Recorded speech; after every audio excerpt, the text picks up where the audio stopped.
세상에 떠도는 기묘한 괴담들. 첫 번째 이야기, 부산 계금 흉가에 대한 소름 끼치는 실화괴담.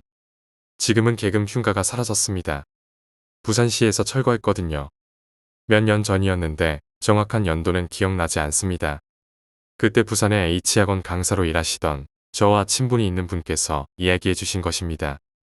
계금 흉가가 철거될 무렵 그 선생님은 부산의 Y학원 부원장으로 계셨습니다. 철거된 그날 밤 Y학원의 총원장과 단과 원장, 종합원장, 그리고 부원장님과 함께 곱창집에서 밤늦게까지 술을 마시고 있었습니다. 이때 종합원장님께서 말씀하시길 계금 흉가 아나? 하고 부산 사는 사람이라면 거의 다 아는 그 계금 흉가에 대해 이야기를 꺼내셨습니다. 종합원장님의 사촌 동생이 사업에 실패해 집을 잃고 전 재산을 날려 길바닥에 앉게 되었을 때 싸게 나온 집이 하나 있었는데 바로 그 계금 흉가였습니다. 당시엔 딱히 흉가라는 소문은 없었고 싸게 나온 김에 가족들을 데리고 이사하게 되었다고 합니다. 이사를 온 지 나흘쯤 되자 이상한 일이 벌어졌습니다. 처음에는 걸핏하면 정전이 되더니 일주일 후부터는 식탁 위에 올려둔 밥그릇이 바닥에 떨어지고 창문이 흔들리며 가재도구들이 이상하게 움직였습니다. 예를 들면 벽걸이에 걸린 국자가 좌우로 흔들리는 게 아니라 앞뒤로 흔들렸다고 합니다. 2주일 정도 지나자 정전과 동시에 괴성이 들리기 시작했습니다. 더는 사람 살 곳이 아니라고 판단하고 당장 이사를 나오게 되었다고 합니다. 그 후로 몇몇 사람이 들어와 살았지만 모두 도저히 못 견디고 뛰쳐나가 소문이 퍼지기 시작했습니다. 대표적인 소문으로는 하룻밤 자고 나오면 집을 준다는 이야기, 살아남은 사람은 남자 무당 한 명뿐이라는 소문, 그리고 그 무당이 우물에서 귀신이 나온다고 했다는 얘기들이 있었습니다.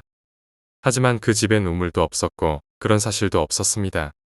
이렇게 소문이 퍼지자 당시 수능이 100일 남은 H학원의 학생들이 학원과 가까운 그 집에 놀러가기로 했습니다. 남학생 50명, 여학생 10명이 담을 넘어서 들어갔지만 별다른 일 없이 나왔다고 합니다. 그저 약간 오싹한 기분 말고는 없었다고 하네요. 이 일이 있자 학원 강사분들도 한번 가보자며 강사님과 다른 선생님 3분, 그리고 신기라고 불리는 감각이 발달해 가끔씩 귀신을 보는 단과 원장님까지 포함하여 총 5명이 갔습니다. 이들은 담벼락을 넘어 들어갔고 4명은 별다른 일 없이 현관까지 도달했습니다. 하지만 문은 구리선으로 묶여 있어 들어갈 수 없었습니다.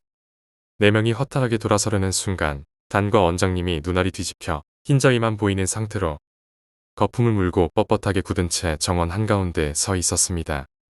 처음에는 단순히 쇼크라고 생각해 병원에 데려가려 했지만 정신을 잃을 듯하면서도 계속해서 나가자라고 중얼거렸다고 합니다.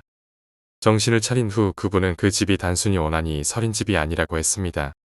그곳은 온갖 잡귀들이 모여 사는 곳이었고 음기가 지나치게 강해 잡귀들이 모여들어 사람이 화를 당하게 된다고 했습니다. 결국 이 집은 도로 정비 사업으로 철거되었습니다. 포크레인이 집의 담벼락을 찍는 순간 포크레인이 뒤집혀 기사가 사망하기도 했습니다. 이 사건은 부산시보에도 나왔습니다. 이후 계속 공사가 실패하자 부산시는 제사를 올리고 공사를 진행하여 결국 집을 철거했습니다. 이것이 제가 알고 있는 계금 흉가에 대한 이야기입니다. 두 번째 이야기, 료칸의 미스터리. 저는 연말이 되면 고등학교 시절부터 친했던 친구 3명과 함께 여행을 떠나곤 했습니다. 고등학교 졸업 후 모두 결혼하면서 시간 맞추기가 어려워지다 보니 1년에 딱 한 번 연말에만 여행을 갈 수 있었죠. 만약 그 일이 없었다면 우리는 즐겁게 떠들면서 하루를 보낼 수 있었을 텐데 2년 전 연말에는 소름 끼치는 체험을 했습니다. 온천을 좋아하는 제가 항상 숙소를 예약했었지만 그때는 제가 바빠서 다른 친구에게 예약을 맡기기로 했습니다. 연말이라 인기 있는 료칸들은 거의 예약이 찬 상태였는데 친구가 아침 저녁 이식 포함 3명이서 약 1만 엔으로 묵을 수 있는 숙소를 찾았다고 하더군요. 친구의 이야기를 듣고 너무 저렴해 이상하다는 생각에 확인해보니 그곳은 옛날 초등학교였던 곳을 리모델링하여 료칸으로 만든 곳이었습니다. 건물이 오래되었기에 가격이 저렴하다고 생각한 우리는 그 숙소로 결정했습니다. 숙박 당일 숙소에 도착하자 우리를 반긴 주인 할머니는 백발에 70세 정도로 보이는 분이었습니다. 할머니의 안내를 받아 예약한 방으로 가는 중 우리는 숙소가 리모델링이 잘 되어 있기는 했지만 여기저기 옛날 학교였음을 알 수 있는 흔적들이 남아있는 것을 발견했습니다. 방에는 각각 이름이 붙어 있었는데 이상하게도 중간에 딱 하나만 이름이 없는 방이 있었습니다. 저는 호기심에 그 방 앞에서 잠시 멈췄고 그 모습을 본 주인 할머니가 갑자기 안 돼요. 라고 소리치며 제 팔을 잡아당겼습니다. 저는 할머니의 행동에 놀랐지만 곧 할머니가 실례했습니다라며 사과하길래 아무렇지 않게 행동했습니다. 그런데 할머니의 행동에서 뭔가 말로 설명할 수 없는 섬뜩함을 느낀 우리는 방에 도착해 짐도 풀지 못한 채 이야기를 나눴습니다. 저 방에서 무슨 일이 있었던 거겠지. 세 사람 모두 그렇게 생각했죠. 저녁 식사로 해산물이 듬뿍 들어간 음식을 먹으며 오랜만에 즐거운 시간을 보냈습니다. 하지만 머릿속 한편에는 그 수상한 방이 계속 떠올랐습니다. 그리고 우리는 다른 숙박객이나 주인 아주머니, 종업원에게 들키지 않도록 밤 12시가 넘어서 그 방으로 향했습니다. 복도의 불빛이 어두워 우리는 창밖으로 들어오는 달빛을 의지하며 그 방으로 갔습니다. 방에 도착했을 때 우리는 이상한 점을 발견했습니다. 방 문 손잡이가 없었던 것입니다. 다른 방은 모두 손잡이가 있었는데 이상하게도 그 방만 없었습니다. 어떻게 열어야 할지 작은 목소리로 의논하고 있는데 갑자기 어디선가 말소리가 들려왔습니다. 우리는 그 말소리에 놀라 복도에 있던 화장실로 숨었습니다. 걔네들 눈치챘을지도 몰라. 주인 아주머니의 목소리였습니다. 걔네들이란 우리를 말하는 것 같았습니다. 우리는 들키지 않도록 숨소리조차 줄이며 기다렸습니다. 열면 그때는 찌르고 이번에는 남자의 목소리가 들려왔습니다. 찌르고라는 말에서는 찌르다라는 한자가 떠올랐습니다. 그 말을 듣고 우리는 저 방에 정말로 무언가 있다고 확신했습니다. 주인 할머니와 남자가 사라지는 것을 확인한 후 우리는 조용히 방으로 돌아왔습니다. 방으로 돌아오자 친구 2명은 떨리는 목소리로 말했습니다. 절대 위험해. 그 방은 정말 위험해. 우리 그만하자. 세 번째 이야기, 시골 우회도로. 매일 출퇴근할 때 지나는 길이 있다. 시골이라 교통량도 별로 없고 걸어다니는 사람은 더더욱 보기 어렵다. 하지만 길폭만큼은 쓸데없이 넓은 시골에 있을 법한 우회도로다. 고등학교 무렵부터 27이 된 지금까지 매일 다니는 길이었기에 그날도 별 생각 없이 차를 타고 출근했다. 출근할 때는 아무 일 없었다. 문제는 퇴근길이었다. 그날은 급한 일이 생겨서 평소보다 조금 늦은 시간에 퇴근하게 됐다. 아마 밤 11시 무렵이었을 것이다. 가로등도 거의 없는 데다 시간이니만큼 차도 별로 없었다. 당연히 걸어다니는 사람 같은 건 한 명도 없겠지 라고 생각했다. 그런데 키 큰 사람이 하나 횡단보도 앞에 서 있었다. 이런 시간에 이런 어두운 길에서 산책이라도 하는 건가. 특이한 사람이구나 싶어서 파란불이 들어오기를 기다리며 차를 세웠다. 하지만 잘 생각해보니 뭔가 이상했다. 내가 자동차 신호에 걸려 멈춘 것이니 보행자 신호등은 파란불일 텐데 왜 저 사람은 길을 건너지 않는 걸까? 어두운 탓에 눈을 부릅뜨고 그 사람을 살피자 온몸이 하얗다는 걸 그제야 알아차렸다. 흰 옷을 입고 있다거나 하는 게 아니라 그저 온통 하얗다. 그 순간 등골이 오싹해졌다. 저 녀석 양팔이 없어. 게다가 키가 크다고 할 정도가 아니라 너무나도 가늘고 길었다. 지금 떠올려보면 얼굴까지 새하얘서 달걀 귀신 같은 모양새였던 느낌이 든다. 기분이 너무 나빴다. 신호등이 파란불로 바뀌는 순간 나는 엑셀을 힘껏 밟아 급발진했다. 저런 걸 본 건 처음이었기에 한시라도 빨리 도망치고 싶었다. 사이드 미러에 비치는 흰 모습이 점점 작아져 갔다. 흔해 빠진 괴담처럼 쫓아오는 기색은 없었지만 나는 여전히 몸이 벌벌 떨렸다. 따뜻한 거라도 하나 마셔야겠다 싶어 우회도로변에 있는 세븐일레븐에 차를 세웠다. 차에서 내리자 바로 옆 버스 정류소에 그놈이 있었다. 나를 보고 있는지 아닌지는 알 수 없었지만 편의점 불빛 덕분에 아까보다 더 선명하게 놈의 모습이 보였다. 역시 양팔이 없다. 그리고 상반신만 좌우로 흔들리고 있다. 위험하다고 직감적으로 느꼈다. 나는 금방 내렸던 차에 다시 뛰어들어 그대로 집까지 달렸다. 도망치듯 집에 도착하니 어머니가 거실에 앉아 있었다. 나를 바라보며 어머니가 말했다. 네 무슨 일 있었나? 코피 나는구만. 코피를 흘린 건 태어나서 처음이었다. 그놈 탓인지 너무 겁에 질려서 그런 것인지 아니면 단순한 우연인지는 알 수 없다. 어찌되었건 그 길로는 2번 다시 다니지 않고 있다. 생각해보면 그놈을 처음 본 교차로 조금 안쪽에는 계단이 있고 그 위에는 사람 손길이 끊겨 불이 무성한 신사가 있다. 어쩌면 그 녀석은 그 신사와 관련된 존재였을지도 모르겠다. 네 번째 이야기, 커튼. 부동산 회사에 다니는 지인에게 들은 이야기다.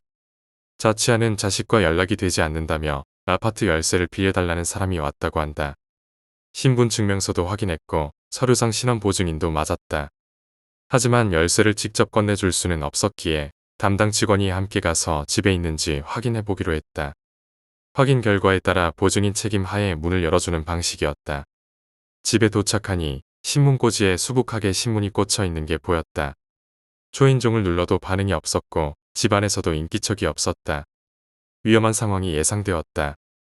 우편물이 빽빽하게 쌓여 있어 며칠 동안 집이 비어 있었던 게 분명해 보였다. 직원은 혹시나 하는 마음에 집 뒤편으로 돌아가 창문에서 안을 살펴보려 했다고 한다. 그리고 금세 돌아와서 이렇게 말할 수밖에 없었다고 한다. 죄송합니다만 제가 동행할 수는 없을 것 같습니다. 바로 경찰을 부를 테니 경찰 입회하에 들어가 보셔야 할 것 같습니다. 창가를 바라보니 닫힌 커튼 틈새가 새까맸다고 한다. 파리가 우글우글 들끓고 있었다.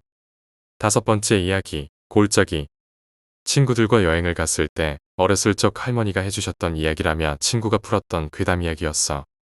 친구의 할머니가 살던 마을은 사방이 산으로 막힌 고립된 곳이었는데 밖으로 나가는 길은 경사가 가파른 골짜기 하나뿐이었다고 해. 어른들은 아이들에게 혼자서는 이 골짜기를 건너지 말라고 했고 특히 해가 지면 더욱 조심하라고 주의를 주셨대. 어느 날 할머니가 친구들과 시냇가에 몇 가물어 갔는데 시간이 지나 집에 가야 할 때가 된 거야. 그날따라 더 놀고 싶었던 할머니는 혼낼 어른도 없다고 생각하고 친구들만 먼저 집으로 보냈대. 그러다 해가 질 시간이 다 되어 부랴부랴 집에 가려는데 그제서야 어른들이 절대 혼자서는 골짜기를 건너지 말라고 당부하셨던 게 떠올랐지. 그래도 집에 가야 했으니 어쩔 수 없이 골짜기를 오르는데 앞서 아저씨 한 분이 걸어가는 게 보였다고 해. 혼자 가지 말라는 말씀이 생각났지만 그 아저씨랑 함께 간다면 혼자가 아니니 괜찮겠다고 생각하셨던 거야. 당시 할머니는 귀신이나 전설보다 어른들 말씀을 어겨 혼나는 게 더 무서웠다고 하셨어. 그래서 빠른 걸음으로 아저씨를 따라잡으려 했는데 이상하게도 거리는 좁혀지지도 멀어지지도 않았대. 같이 가요. 하고 불러도 아저씨는 듣는 건지 무시하는 건지 계속 묵묵히 걸어가셨지. 계속 뒤를 따라가다 보니 뭔가 이상한 느낌이 들었대. 보통 사람이라면 언덕을 오를 때 허리가 조금 굽어지기 마련인데 아저씨는 경사가 가파른데도 허리가 꼿꼿한 채로 걷고 있었던 거야. 그러다 허리가 꼿꼿이 서다 못해 뒤로 젖혀졌고 그 상태로 할머니와 눈이 마주쳤대. 그 순간 아저씨가 갑자기 뒷걸음질로 할머니 쪽으로 빠르게 다가오는 거야. 놀란 할머니는 올라왔던 길을 다시 뛰어내려갔고 뒤를 돌아보니 아무도 없었어. 그 자리에서 주저앉은 할머니는 올라가기도 내려가기도 무서웠다고 해. 마침 골짜기 꼭대기 쪽에는 할머니의 삼촌집이 있었어. 거기까지만 가서 하룻밤을 지내고 다음 날 해가 뜨면 집으로 가기로 마음먹으셨대. 용기를 내어 골짜기를 다시 오르다가 삼촌집이 보이는 곳에 도착했는데 큰 소리로 삼촌하고 부르니 집에서 삼촌이 나오며 옥자야, 지금 거기서 뭐해? 빨리 와. 하시더래. 그래서 다행이라며 삼촌에게 달려가는데 뒤에서 누가 옥자야, 거기 아니야. 이리 와. 하는 소리도 들리는 거야. 혼란스러운 와중에 할머니는 집에서 나온 삼촌이 진짜 삼촌이라 생각하고 삼촌 집 마당으로 달려가셨대. 마당에 도착하니 삼촌이 왜 혼자서 올라왔어? 어른들 말씀 안 들으면 큰일 나는 건 몰라? 어서 들어가자 하시며 문을 열어주셨지. 그런데 따라 들어가려던 순간 이미 해는 지고 집안엔 불도 켜지지 않았던 거야. 그제야 오늘은 어른들이 다 서울에 가셔서 삼촌이 있을 리 없다는 걸 깨달으신 거지. 머리가 하얘진 할머니는 뒤도 돌아보지 않고 도망쳤는데 그때 귀 옆에서 누가 속삭이는 듯한 소리가 들렸어. 똑똑하네. 그 소리를 듣자마자 그 자리에서 기절하셨고 다음 날 깨어보니 골짜기 입구에서 쓰러져 있었다고 해. 지금도 친구는 할머니가 사시는 마을에 가면 그 골짜기는 혼자서 절대 건너지 말라고 하신다고 했어. 여섯 번째 이야기, 쌍둥이. 난 미치지 않았다. 제정신이다. 환각 같은 걸 본 게 절대 아니다. 마약 같은 건 평생 손댄 적도 없고 머릿속에 종양이 있어서 반쯤 돌아버린 것도 아니다. 난 정신과에 다닌 적도 없다. 난 이야기를 지어내는 것에도 전혀 취미가 없다. 방금 벌어진 일은 사실이고 절대로 잊어서는 안 된다. 그때 정확하게 무엇이 날 깨운 걸까? 침실에 퍼져 있던 비릿한 피냄새였을까? 침대를 조금씩 물들이고 있던 피웅덩이의 따뜻하고 끈적한 감촉이었을까? 내가 반쯤 잠에서 깬 상태로 일어나자마자 소리를 지른 건 또렷하게 기억한다. 내 안에 달라는 내 비명을 듣고서도 정신을 차리지 못했다. 흐릿하게 간신히 눈을 반쯤 뜬 채로 힘없는 목소리로 내 말에 반응했다. 무슨 일이에요? 아내가 무의식 중에 중얼거렸다. 당신, 정신 차려. 당신, 피 흘리고 있어. 내가 소리쳤다. 이런 젠장 어떡하지? 당황해서 무엇부터 해야 할지 정신이 없었다. 아내의 상태는 심각해 보였다. 침대볼을 다 적실 정도로 이미 많은 양의 피를 흘렸고 핏기 없는 피부와 생기를 잃은 눈동자가 말해주고 있었다. 내 머릿속에는 상상도 하기 싫은 최악의 시나리오만이 떠올랐다. 이대로 아내와 사별하거나 아내 뱃속의 아이들을 잃거나 아니면 나 혼자 남게 되는 것. 그런 와중에 아내는 흐린 눈으로 천장을 응시하고 있었다. 의식이 점점 희미해지는 게 분명했다. 그제야 나는 피로 물든 이불을 걷어차고 나와 아내를 들쳐업고 미친 듯이 차로 달려갔다. 병원으로 가는 도중 악셀에서 발을 뗀 적이 있었는지 기억나지 않는다. 신호등에 빨간 불이 들어올 때마다 나는 중앙선을 넘어 달렸다. 나중에 벌금이 얼마나 나오든 상관없었다. 두 손으로 핸들을 꼭 잡고 있었지만 도저히 운전에 집중할 수 없었다. 병원까지 멀쩡히 도착한 건 기적이었다. 아내 없이 혼자 남게 되는 건 상상조차 하기 싫었다. 병원으로 달려오는 내내 몇 번이고 마음속으로 간절히 되뇌었다. 하느님, 제발 아내를 데려가지 말아주세요. 난 주차 같은 건 신경 쓸 겨를도 없었다. 곧바로 병원 입구로 차를 몰았고 중립기어에 놓고서 아내를 업고 뛰었다. 병원에 들어서자마자 아무나 좀 도와달라고 미친 사람처럼 소리쳤다. 여기서부턴 어떻게 됐는지 기억나지 않는다. 병원 관계자가 달려와 아내를 이동식 침대에 눕히고서 재빠르게 밀고 나갔다. 그리고 나는 피투성이가 된 채 간호사의 질문에 답해야 했다. 지금 임신 8개월째예요. 내가 흐느끼며 말했다. 목 뒤로 눈물이 넘어와 발음이 엉망이었다. 제발 살려주세요. 제발. 진정하세요, 선생님. 간호사는 무표정한 얼굴로 수백 번은 더 했을 말을 뱉었다. 저희가 할 수 있는 건 뭐든 최선을 다할 겁니다. 선생님께선 진정하시고 저희를 도와주셔야죠. 이 상황에서 누가 차분할 수 있지? 아내가 죽어가고 있는데. 혹시 아내분이 드시는 약 있으신가요? 아니요, 비타민제도 중요한가요? 어쩌다 다치신 건 아시나요? 아니요, 몰라요. 우리 둘 다 자고 있었어요. 날 지금 의심하는 거야. 이 꼴을 보고도 숨이 차올랐다. 다리로 서 있는 게 고작이었다. 눈물은 멈추지 않았다. 나는 간호사의 질문에 성심성의껏 답했다. 감사합니다. 무표정한 간호사가 말했다. 선생님 진정하시고 앉아 계세요. 소식이 있으면 전달해 드릴게요. 진정, 앉으라고. 나보고 앉아서 기다리라고. 전부 다 엎어버리고 싶었다. 그러나 선택의 여지는 없었다. 병원은 그런 곳이니까. 나는 막 날 등지고 걸어가려는 간호사를 다시 불러 세웠다. 저기요. 네? 제 와이프. 괜찮은 거죠? 일단 가서 기다리세요. 괜찮다는 말은 병원에서 쉽게 들을 수 있는 말이 아니었다. 기다려라, 진정해라. 전부 아내가 다시 깨어나는 것과는 상관이 없는 일이다. 이 상황에서 내가 아무것도 할 수 없다는 게 무능력한 게 너무나 괴로웠다. 남편으로서 아내를 남의 손에 맡겨야 하는 상황이 너무나 괴로웠다. 병원 복도에 덩그러니 홀로 남겨지자 불안, 공포, 슬픔, 공황이 차례로 찾아왔다. 내가 여기서 할 수 있는 건 오직 견디는 것뿐이었다. 나는 벽에 몸을 기댄 채 웅크리고 두 손에 얼굴을 파묻었다. 이 상황을 믿을 수 없었다. 미친 듯이 뛰는 심장이 느껴졌다. 항상 이럴 땐 엉뚱하고 말도 안 되는 생각이 떠오르기 시작한다. 오늘 직장은 어쩌지? 이틀 후에 중요한 프레젠테이션이 있는데 손주 본다고 좋아하시던 부모님께는 아니 장인어른께는 뭐라 말씀드리지. 병원은 가끔 오기 좋은 곳 같지 않나요?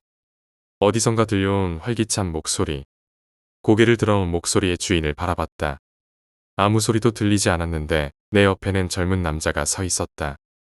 그는 긴 금발머리에 청바지와 하얀 후드티 차림이었다.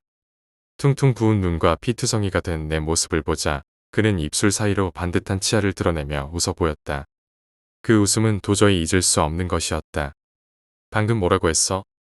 이미 반쯤 정신을 놓은 상태에서 목에 핏대를 올렸다. 아내의 목숨이 위태로운데 이런 쓰레기와 말 섞을 때가 아니었다. 병원 말이에요. 아저씨. 그가 낄낄거리며 말을 이었다. 병원에서 다른 사람이 오는 거나 죽는 거 보면 살아있는 게 참 다행이라 생각하지 않아요? 피가 솟구쳤다.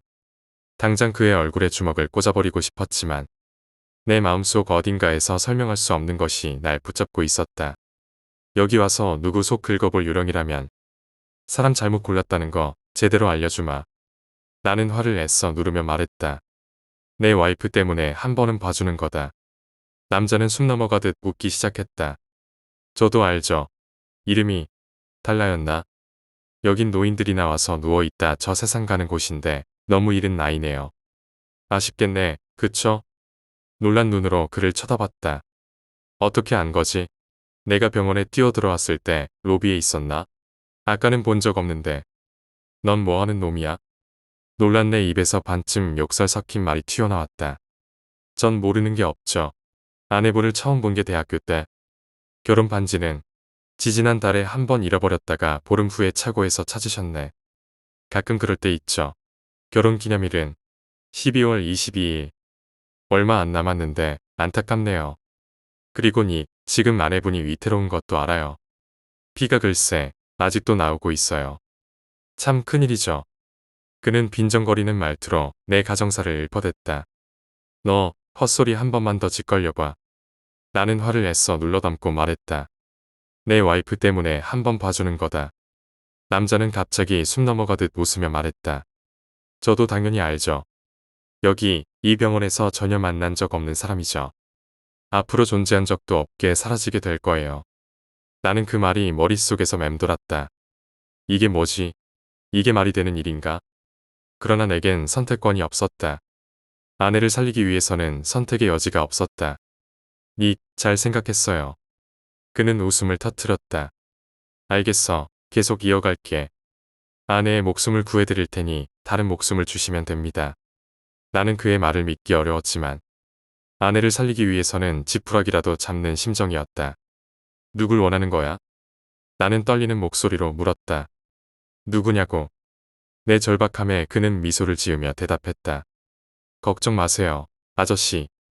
그가 다시 낄낄거리며 말했다. 당신이 아는 사람은 아니에요. 전혀 만난 적 없는 사람, 앞으로 존재하지 않게 될 사람이죠. 완전히 흔적도 없이 사라질 거예요. 일생일대의 기회죠. 아저씨라면 놓치지 않을 거예요. 나는 그 말을 듣고 몸이 떨렸다. 머릿속이 혼란스러웠지만 선택의 여지는 없었다. 아내를 살리기 위해 난 그의 손을 잡았다. 잘 생각했어요. 그는 미소 지으며 내 손을 꽉 잡았다. 후회 없는 선택일 거예요. 언젠가 저한테 감사할 날이 올 겁니다. 그러자 갑자기 응급실 문이 열리는 소리가 들렸다. 뒤돌아봤을 때 그 남자는 이미 사라지고 없었다. 하지만 손을 잡았던 그 차가운 감촉은 여전히 느껴졌다. 매튜 씨. 뒤에서 따뜻한 체온이 느껴지는 손이 내 손을 잡았다. 의사의 얼굴이 보였다. 다행입니다. 아내분은 잘 견디고 계세요. 많이 지쳐있지만 안정을 찾은 상태입니다. 그 말을 듣는 순간 기쁨의 눈물이 났다. 아내가 살아있다는 사실에 마음속 깊이 안도감이 밀려왔다. 선생님, 그러면 아이 말씀이시군요. 의사는 미소 지으며 대답했다. 걱정 안 하셔도 됩니다. 선생님 아드님은 아주 건강합니다. 긴급 제왕절개 수술을 진행했지만 건강한 아이더군요. 곧 아내와 아드님 모두 만나실 수 있을 겁니다. 나는 머릿속으로 그 말을 되뇌었다. 아들. 하지만 이상했다. 아내는 분명 쌍둥이를 임신하고 있었다. 내가 미친 건가? 아니, 나는 완전히 제정신이다. 마약이나 환각 따위에 빠진 적도 없다. 나는 모든 순간을 전부 생생하게 기억한다. 아내는 분명 쌍둥이를 가졌었다. 그런데 왜 다들 날 미친 사람 취급하며 쳐다보는 거지? 왜 내 말을 믿지 않는 걸까? 나는 여전히 기억한다.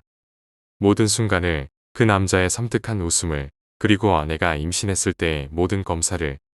나는 결코 잘못되지 않았다. 나는 그날의 약속을 지키기 위해 그 남자에게 손을 내밀었을 뿐이다. 아내와 아이는 무사했지만 나는 영원히 잃어버린 무언가를 느끼며 그 자리를 떠날 수밖에 없었다. 7번째 이야기, 태국의 귀신. 피낭냠은 태국에 전해지는 유명한 귀신입니다. 피낭냠의 피는 태국어로 귀신을 뜻하며 낭냠은 태국의 전통적인 춤인 얌춤을 추는 무희를 가리킵니다. 즉, 피낭냠은 얌춤을 추는 무희 귀신으로 해석할 수 있습니다. 태국의 얌춤은 복을 불러오고 부정을 물리치는 의미를 가지고 있어 결혼식 같은 기념일부터 시합을 하기 전에 의식 등 태국의 일상생활에서 많이 행해집니다. 인기가 많은 직업이었지만 그만큼 춤을 추는 무희에 대한 규율도 엄격했습니다. 낭념들은 스승에게 얌춤을 배울 때 가족과 친지 등 주변인들과 일체 연락이나 만남이 금지된 채로 엄격하게 춤을 배웠으며 남녀 교제도 불가능했다고 합니다. 지금은 그렇지 않지만 당시에는 낭냠이 연애를 하거나 성관계, 임신을 하면 몸을 불태워 죽이는 경우도 있었다고 전해집니다. 이렇게 규율을 어긴 채 죽은 낭냠은 원귀, 즉 피낭냠이 된다고 하며 그냥 두면 사람을 해치거나 얌춤이 행해지는 의식을 방해해 저주를 불러온다고 믿었습니다. 피낭냠은 태국의 전통춤인 얌이 댄서복을 입고 있으며 인형처럼 천천히 춤을 추며 움직인다고 합니다. 피낭냠의 움직임이 느리기 때문에 도망치는 것은 가능하지만 피낭냠의 춤을 목격한 사람은 결국 저주에 걸려 불행한 일이 생기거나 죽을 수도 있다고 전해집니다. 태국에서는 피낭냠이 한국의 처녀귀신처럼 유명하며 낭냠에 대한 엄격한 규율이 완화된 현대에도 피낭냠을 봤다는 목격담이 계속 이어집니다. 그래서 태국의 공포 드라마나 영화의 소재로도 자주 사용됩니다. 8번째 이야기, 학교 괴담. 러시아 연극 교수의 귀국 이야기. 이 이야기는 연극원 학생들에게 들은 것입니다. 어느 날 러시아 교수님이 교수실에서 글을 쓰고 있었는데 누군가 노크를 해서 들어오라고 했답니다. 그러나 인기척은 났지만 문이 열리는 소리는 들리지 않았습니다. 교수님이 문 쪽을 바라보니 사람 형태의 무언가가 문을 뚫고 스르르 다가와 자신을 통과한 뒤 뒤쪽 창문으로 스며 나갔다고 합니다. 대낮이었는데 말입니다. 결국 교수님은 짐을 챙겨 급히 귀국하셨다고 합니다. 음지못 이야기. 학교 뒤편에는 음지못이라 불리는 작은 연못이 있습니다. 예전 석관동 안기부가 생길 때 음기가 강해 연못을 만들어야 한다고 하여 만들어진 연못입니다. 지름이 10m 남짓한 작은 연못이지만 안기부가 이전하고 학교가 들어서면서 연못을 정화하려 흙을 파냈습니다. 그 과정에서 시체 3구가 발견되었습니다. 학교가 생긴 지 몇 년 뒤에는 학생 1명이 실종되었습니다. 음지못 옆에 있는 작은 정자에서 유류품이 발견되었고 결국 그 학생은 음지못 속에서 발견되었습니다. 연못은 크지 않아서 발버둥 치면 금방 벗어날 거리였음에도 불구하고 말입니다. 밤샘 작업 중 나타난 수직 상승 귀신.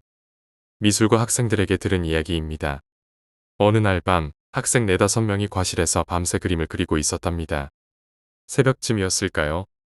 어디선가 웃음소리가 들려 밤늦게 연습 중인 연기과 학생들인가 하고 신경 쓰지 않았다고 합니다. 그러나 순간 과실이 추워지더니 남자 형체가 바닥에서 쏟아오르더니 천장을 뚫고 수직으로 사라졌다고 합니다. 모두 놀라 도망쳤고 다음 날 다른 학생들에게 물어보니 그런 수직 상승 귀신이 자주 나타난다고 합니다.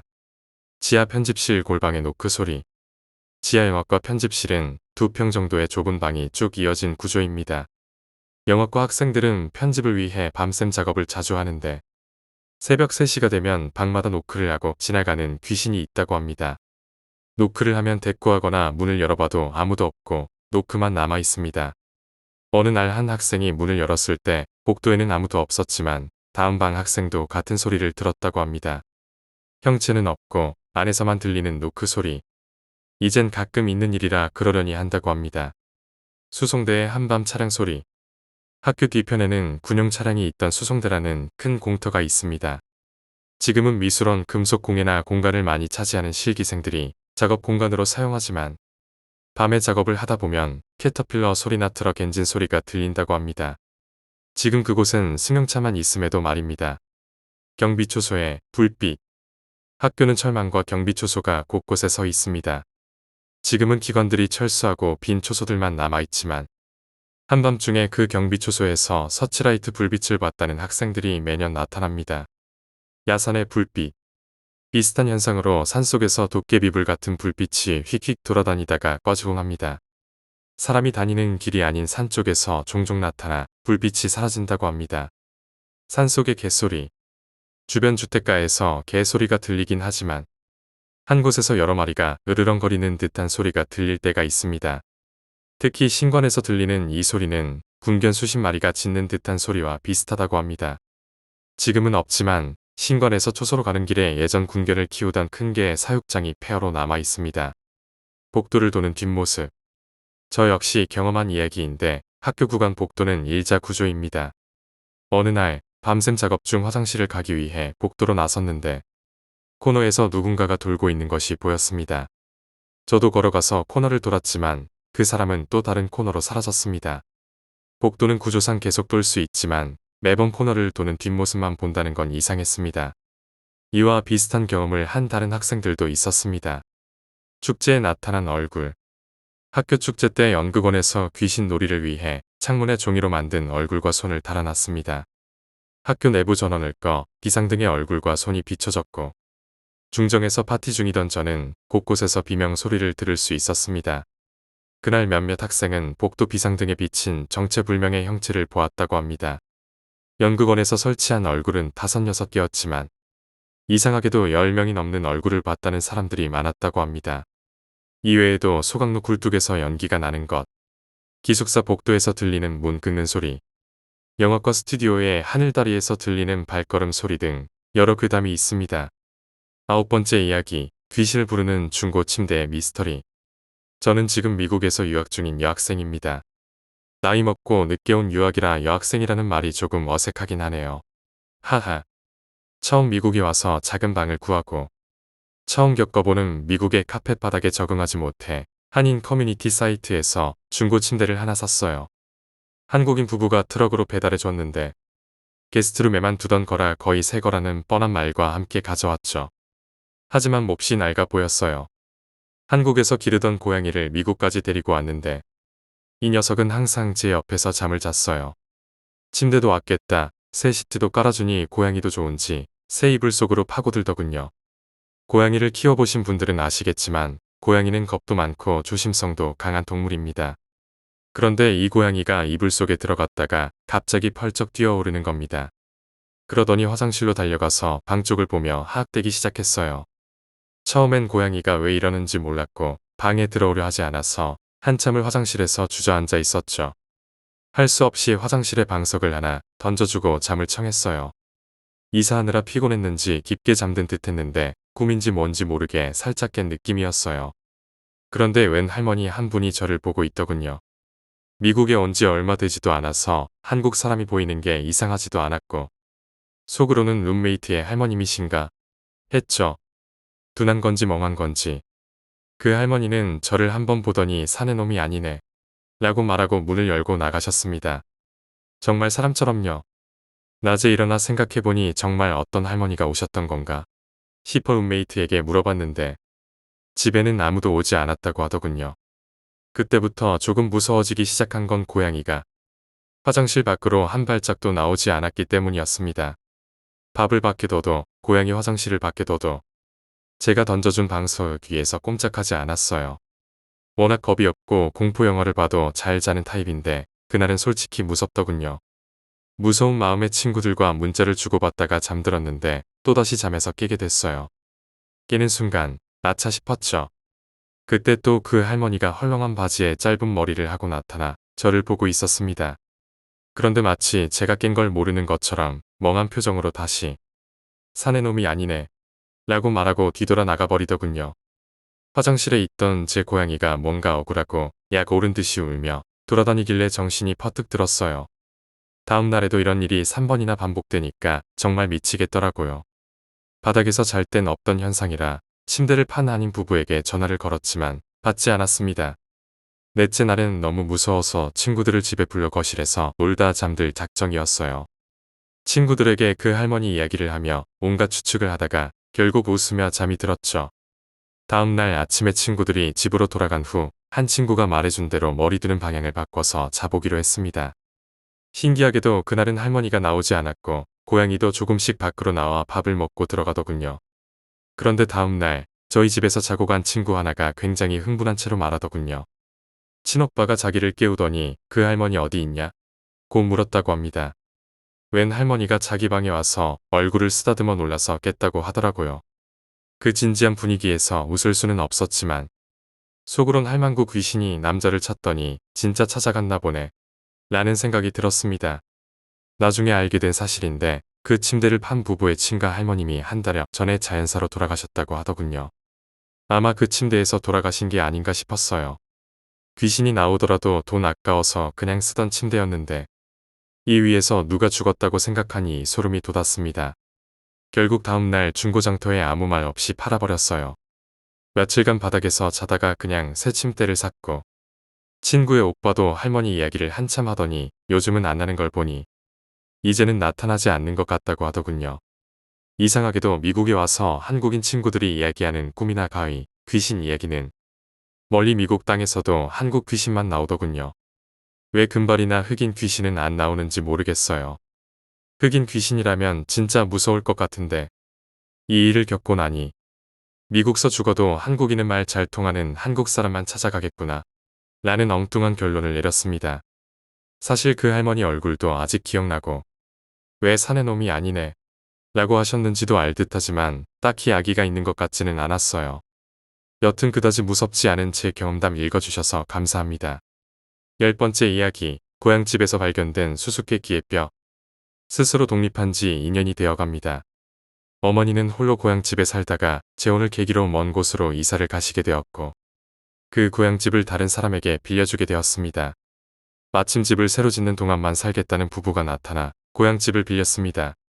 그 부부는 약 반년 정도 집에서 지내다가 지난달에 집이 완성되었다며 나갔습니다.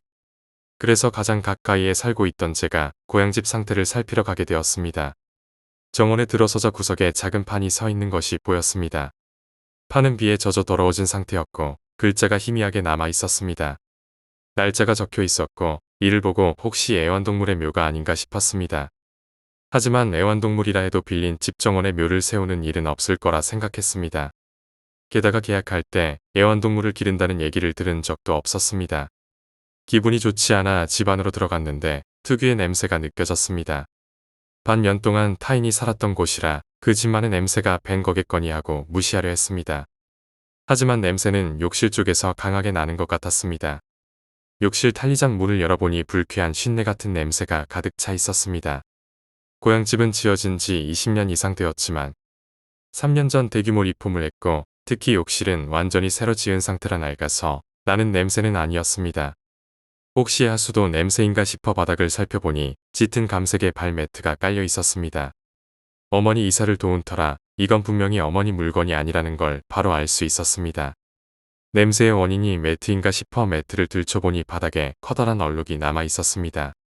얼룩을 숨기려고 매트를 깔아둔 건가 싶어 화가 나서 그 자리에서 부동산 중개업소에 전화를 걸었습니다. 중개 담당자는 바로 확인하러 오겠다고 대답했고 저는 아무것도 없는 거실에 앉아 기다렸습니다. 그때 찰박, 찰박하는 발소리 같은 물소리가 들려오기 시작했습니다. 기분 탓인가 싶어 무시하려 했지만 소리는 계속 어렴풋이 들려와 주방과 화장실의 수도를 확인해 보았습니다. 어느 곳에서도 물이 새어나오지 않았고 남은 건 욕실뿐이었지만 들어갈 기분이 들지 않아 그대로 두었습니다. 거실로 돌아오자 다시 찰박, 찰박하는 소리가 들려왔습니다. 슬슬 어두워지기 시작했고 집은 전기가 끊긴 상태라는 걸 떠올리자 조금 무서워졌습니다. 한참 뒤에 중개 담당자가 도착해 얼룩을 확인했고 그가 타고 온 차로 사무소에 가서 집을 빌렸던 부부에게 연락해 보기로 했습니다. 그런데 부인이 나갈 때까지는 연락이 됐었는데 이제는 없는 번호라고 나와 당황스러웠습니다. 제가 직접 전화해도 마찬가지로 없는 번호라는 음성이 나왔습니다. 이후 담당자와 함께 회중전등을 들고 얼룩을 확인하러 들어갔습니다. 제가 담당자에게 이겁니다. 확인 못하고 넘길 정도로 작은 얼룩은 아닌 것 같아요 라고 하니 그는 업무 실수를 사과하며 얼룩을 없애는 데 필요한 비용은 전부 부담하겠다고 했고 이 일은 그렇게 마무리되었습니다. 얼마 뒤 재혼한 어머니가 고향집을 방문하셨고 새로운 남편과 함께 고향으로 오셔서 살기로 하셨습니다. 집 주변을 정리하던 중 문제는 이전에 대여했던 부부가 만들어 놓은 애완동물의 묘였습니다. 묘를 다른 곳으로 이전하기 위해 사람을 고용해 작업을 시작했는데 뼈가 나왔습니다. 그런데 이 뼈는 사람의 뼈로 보였습니다. 이 사실에 놀란 작업 인부들과 어머니는 바로 경찰에 신고했습니다. 경찰이 와서 살펴본 결과 정밀 감식 후 실제로 사람의 뼈임이 확인되었습니다. 어머니와 저는 집을 빌렸던 부부가 만들어 놓은 것이라고 설명하고 그들의 신원을 확인해 보았지만 그들은 도용된 신원을 사용하고 있었습니다. 이 사실에 저와 어머니 그리고 중개 담당자 모두 크게 놀랐고 경찰은 그 여자를 찾겠다고 했습니다. 그 뼈의 주인은 누구였을까? 정말 그 부부가 여기서 사람이라도 죽인 걸까? 이런 생각을 하며 동네 사람들에게 그들 부부에 대해 수소문해 보기로 했습니다. 동네 사람들은 부부가 처음에는 자주 같이 다녔는데 어느 순간부터 부인만 보였다고 말했습니다. 부인과 자주 얘기를 나눴던 한 아주머니는 부인이 남편이 외도를 해 집에 자주 오지 않는다고 말한 적이 있었다고 전했습니다. 그 말 이후로 동네에서 남편의 모습은 보이지 않았다고 했습니다. 이후 경찰은 뼈를 수거해 신원미상의 사망자로서 시체보관소에 보관 중이라고 합니다. 제가 처음 집을 보러 왔을 때 정말 사이가 좋아 보였던 부부였는데 뼈의 주인은 과연 누구일까요?